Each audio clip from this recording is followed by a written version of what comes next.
आपने एड़ी चोटी का जोर लगा लिया है, सारे उपाय कर डाले हैं, फिर भी समस्याएं अंत होने का नाम ही नहीं ले रही हैं। जीवन की समस्याएं अंत होने का नाम ही नहीं ले रही हैं। किसी भी प्रकार से कोई भी सफलता नहीं मिल रही है, ना ही शिक्षा में, व्यापार में, वैवाहिक जीवन में या किसी व्यवहारिक रूप से भी। और आर्थिक और सामाजिक सम्मान नष्ट होता जा रहा है। साथ ही साथ किसी भी साधना में भी सफलता नहीं मिल रही है। नमस्कार, आपका स्वागत है अद्भुत राजसिक साधनाएं में। और आज हम इन समस्त समस्याओं के अंत के लिए मात्र एक माला प्रतिदिन करके कैसे आप अपनी समस्त समस्याओं से निदान प्राप्त कर सकते हैं, इसकी चर्चा करने वाले हैं। मनुष्य के जीवन में जिस समय दरिद्र योग बन जाए, यह ज़रूरी नहीं है कि वह कुंडली के ही माध्यम से बने, जीवन में भी बन जाए तो वो किसी भी प्रकार से सफलता नहीं प्राप्त कर पाता है और वह जो भी कार्य करने जाता है उसमें असफल हो जाता है। शुरुआत करेगा, हो सकता है अच्छी हो जाए, लेकिन अंत होते होते वह कार्य पूर्ण नहीं होते हैं और लोग नाना प्रकार के कष्ट भोगते रहते हैं। अनेक धार्मिक स्थलों पर आप गए, देवी से प्रार्थना किया, ईश्वर से प्रार्थना किया, लेकिन वह स्वीकार नहीं हो रही है। तो इन सभी के जो पीछे का मूल कारण है, आज हम उस मूल कारण को जानेंगे और उस समस्या को जड़ से अंत करेंगे, जिससे आपकी जो भी पूजा, दान, धर्म के जो भी कार्य हैं वह आपके जीवन में स्वीकार हो सकें। जब भी हम किसी साधना के विषय में बात करते हैं तो सबसे पहले हमें यह महसूस होता है कि कहीं ब्रह्मचर्य का पालन तो नहीं करना पड़ेगा, हवन तो नहीं करना पड़ेगा, ध्यान तो नहीं करना पड़ेगा।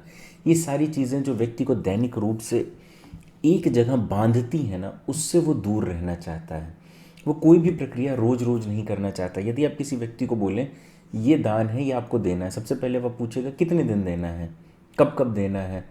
उसको लगता है कि मैं बंधन मुक्त रहूं। हर मनुष्य यही चाहता है कि वह कोई भी ऐसे कार्य ना करे जिसमें उसे बंधित होना पड़े कि हाँ, मुझे इस समय पे ये कार्य रोज करना है। तो उसको क्या होता है कि मानसिक तनाव महसूस होता है। लेकिन यदि कोई मनुष्य अपने जीवन में आचरण का, धर्म का पालन नहीं करेगा तो वह अपने जीवन में सुख कैसे प्राप्त करेगा। स्वयं अवतारों ने भी जन्म लेने के बाद वो सारे आचरण का पालन किया है, जिससे मनुष्य यह जान सके कि मनुष्य को भी इसका पालन करना है। यदि भगवान को ये करना पड़ सकता है तो मनुष्य भगवान से ऊपर नहीं है। आज मैं आपको जो साधना बताने जा रहा हूँ, ये श्री गणेश की अद्भुत दरिद्र योग नाश साधना है। और यह साधना मैंने जनवरी 2020 में साधकों के बीच सार्वजनिक की थी। और तब से जिन भी साधकों ने इस साधना को किया है अपने जीवन में, वो जितने भी कष्ट में क्यों ना रहे हों, उन्होंने अपनी समस्याओं से मुक्ति प्राप्त की है। वह चाहे सामाजिक रूप की समस्याएं रही हों कि उनके समाज में पद प्रतिष्ठा प्राप्त नहीं हो रही हो, उनको जॉब में प्रमोशन ना मिल रहा हो, या उनकी आर्थिक समस्याएं रही हों कि उनको नाना प्रकार से धन संपत्ति से संबंधित कष्ट रहा हो, जीवन में कोई स्वास्थ्य संबंधी समस्याएं रही हों कि किसी एक विलक्षण बीमारी की वजह से उनके जीवन में बार बार कष्ट पैदा हो रहा हो, जैसे कोई मानसिक रोग हो गया हो या कुछ ऐसा, है ना। विवाह ना हो पा रहा हो, उनके विवाह में समस्याएं आ रही हों, शिक्षा पे ध्यान ना दे पा रहे हो, पढ़ाई लिखाई ना कर पाने के कारण वह अपनी विद्या को बढ़ा ना पा रहे हों। ऐसी अनेक समस्याएं जो आप जीवन में प्राप्त करते हैं या आपके जीवन में होती हैं, उन सभी समस्याओं का निदान इस एक साधना के मात्र से हो जाता है, जिसमें आपको प्रतिदिन मात्र एक माला करनी होती है। यदि कोई साधक प्रतिदिन एक माला भी नहीं कर सकते हैं तो उनके लिए भी संस्था में उपाय है। संस्था द्वारा प्रत्येक रविवार रात्रि 8 बजे माता महाविद्या का हवन किया जाता है, जिसमें साधक अपना नामांकन करवा सकते हैं। नीचे टेलीग्राम चैनल का लिंक दिया हुआ है, उससे जुड़ के। और जिस समय हवन हो रहा हो उस समय आपको मन ही मन अपनी जो भी समस्याएं हैं उनको दूर करने के लिए माता से प्रार्थना करना है। अब हम समझते हैं साधना के विषय में। इसमें कुछ भी विशेष नहीं है।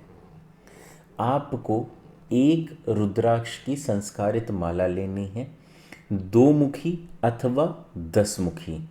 10 मुखी जो माला है वह सर्वोत्तम है इस प्रक्रिया के लिए।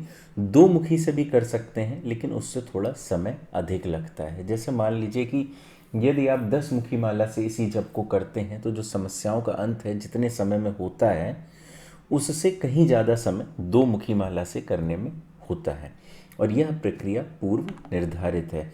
लेकिन यदि कोई साधक अपनी इच्छाओं को शीघ्र अतिशीघ्र पूर्ण करना चाहता है, उसके लिए जो सर्वोत्तम माला है वह है श्री गणपति की श्वेतार्क माला।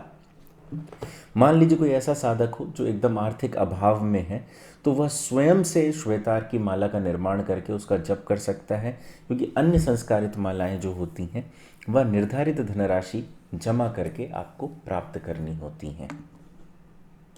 श्वेतार्क की माला बनाने की विधि संस्था के YouTube चैनल पे निःशुल्क रूप से उपलब्ध है। साधक उसे देखकर श्वेतार्क की माला का निर्माण कर सकते हैं और इस साधना को कर सकते हैं। इस साधना में आपको ब्रह्मचर्य का पालन करने की आवश्यकता नहीं है। आपको किसी स्थान विशेष पे साधना करने की आवश्यकता नहीं है। आपको ध्यान करने की आवश्यकता नहीं है। तो यह तीनों ही नियम किसी एक पुरुष के लिए बहुत बड़े होते हैं। इसलिए आप यह समझ लीजिए कि यदि आपको ब्रह्मचर्य नहीं पालन करना है, आप किसी भी स्थान पर इस साधना को कर सकते हैं और ध्यान करने की ज़रूरत नहीं है। तो इससे ज़्यादा सर्वोत्तम साधना शायद ही आपके लिए कोई और हो, जिसमें आपको प्रति दिवस मात्र 1 माला करना है। वह भी समय आप स्वतः निर्धारित कर सकते हैं कि आपको किस समय पर साधना करनी है। जैसा कि मैंने शुरू में बताया था, यह जो साधना है मैंने सन 2020 अर्थात जनवरी 2020 में साधकों के बीच साझा की थी। तो जो इस प्रकार की साधनाएं होती हैं वह सर्वप्रथम टेलीग्राम चैनल पर ही साझा की जाती हैं। यदि आप देखें तो सन 2020 से इस समय सन 2023 चल रहा है और जून चल रहा है, तो आप ये समय का अंतर देख सकते हैं कि लगभग 3 साल बाद आपको जो साधना YouTube पे प्राप्त हो रही है संस्था द्वारा, वो 3 साल पूर्व ही टेलीग्राम चैनल पे प्रदान कर दी गई थी। अतः सभी साधक टेलीग्राम चैनल अवश्य ज्वाइन करें, लिंक नीचे डिस्क्रिप्शन बॉक्स में दिया हुआ है। और यदि आपके जीवन में कोई भी समस्या है और आप उससे परेशान हैं, तो आप उसे नीचे कमेंट बॉक्स में लिख सकते हैं। यदि संस्था के लिए संभव होगा उस समस्या का निदान आपको प्रदान कर पाना, तो वह अवश्य आपको किया जाएगा। और वह साधक जो संस्था में रह के साधना करना चाहते हैं, उनके लिए यह बताया जा रहा है कि संस्था द्वारा लखनऊ आश्रम में कक्ष का निर्माण किया जा रहा है। तो जो भी साधक संस्था में रह के साधना करना चाहते हैं वह कक्ष के लिए अपना नामांकन करवा सकते हैं। उसके लिए आप व्यक्तिगत रूप से टेलीग्राम चैनल पर संपर्क कर सकते हैं और निर्धारित धनराशि देके अपना कक्ष निर्माण करवा सकते हैं। इस साधना में जो आपका हवन है वह आपको माह में 1 दिवस अवश्य करना है। इस साधना की जो दिशा है वह पश्चिम दिशा रहेगी और लाल आसन पे बैठ के यह साधना की जाती है। और आपको जो हवन करना है वो बूंदी से करना है। या तो आप बूंदी के लड्डू से कर सकते हैं अथवा बूंदी से भी कर सकते हैं, जो कि शुद्ध देशी घी में बनी हो और खांड या गुड़ में बनी हुई हो, है ना। वो बूंदी सर्वोत्तम मानी गई है इसमें। और तुलसी जल से इसका तर्पण मार्जन किया जाता है। यदि आपको हवन की प्रक्रिया नहीं पता है, आपको तर्पण मार्जन की प्रक्रिया नहीं पता है, तो इसी चैनल के अर्थात इसी वीडियो के डिस्क्रिप्शन बॉक्स में 3 वीडियो दिए गए हैं, आप उन्हें देख लें। उसमें साधना के समस्त नियम कैसे करने हैं, हवन कैसे किया जाता है, तर्पण मार्जन कैसे किया जाता है, वो सिखाया गया है। और यह भी आपके लिए निःशुल्क रूप से उपलब्ध है। इस साधना का मंत्र निःशुल्क रूप से टेलीग्राम चैनल पर आपको मिल जाएगा। यह साधना जिस भी दिन अपलोड होगी आपको उसी दिन जाकर देखना होगा, अर्थात उसी दिन के पोस्ट में जाकर इसका मंत्र ढूंढना होगा। आपको व्यक्तिगत रूप से मंत्र नहीं दिया जाएगा, सार्वजनिक चैनल पे निःशुल्क रूप से उपलब्ध है। यदि यह साधना 12 जून को अपलोड हो रही है, आप 12 जून के पोस्ट में जाएं और इस मंत्र को प्राप्त कर लें। हो सकता है कि कई बार साधक जून में जो साधना अपलोड हुई है उसको दिसंबर जनवरी में देखें, तो उन्हें जून में ही जाना होगा इस मंत्र को निःशुल्क रूप से प्राप्त करने के लिए, और ये वहाँ पे आपको उपलब्ध मिलेगा। संस्था में अन्य जो भी साधकों के लिए अनुष्ठान किए जाते हैं अथवा लाभ प्रदान किया जाता है, वह सब आप टेलीग्राम के माध्यम से जुड़ के जान सकेंगे, जिसमें संस्था द्वारा एक पेड ग्रुप का भी प्रत्येक माह निर्माण किया जाता है, जिस पेड ग्रुप में प्रत्येक माह आपको अनेक प्रकार की साधनाएं मिलती हैं। जैसे जून माह का जो पेड ग्रुप है उसमें भी अनेक प्रकार की साधनाएं आपके लिए उपलब्ध हैं। आप उसका वीडियो देख सकते हैं, वो पूर्व में दिया गया है, जिसमें एक साधना के माध्यम से आप अनेक सिद्धियां कैसे प्राप्त कर सकते हैं इसके विषय में जानकारी दी गई है और उसी से संबंधित साधनाएं दी गई हैं। इस साधना को करने वाले किसी भी व्यक्ति के लिए मंदिर आना जाना, किसी धार्मिक स्थल पर आना जाना, प्रसाद को खाना पीने पे किसी पे रोक टोक नहीं है, और साधक अपना जो दैनिक भोजन करते हैं वो कर सकते हैं, किसी प्रकार के भोजन पे भी कोई रोक टोक नहीं है, और ब्रह्मचर्य का आपको पालन नहीं करना है, इसलिए आपके लिए यह भी कोई बहुत बड़ी समस्या नहीं रहेगी जीवन में। बस आपको जैसे दैनिक प्रक्रिया में आप अपना जप आदि करते हैं वैसे ही इसे आपको बस रोज एक माला जप करना है। यदि आप मुझसे व्यक्तिगत रूप से बात करना चाहते हैं तो आप या तो टेलीग्राम पर मैसेज कर सकते हैं अथवा कॉल मी फॉर ऐप के माध्यम से मुझसे संपर्क कर सकते हैं, जिसमें मेरी आईडी है devanshu@cm4। आप सभी का मैं तंत्र जगत में स्वागत करता हूँ। नमस्कार एवं धन्यवाद।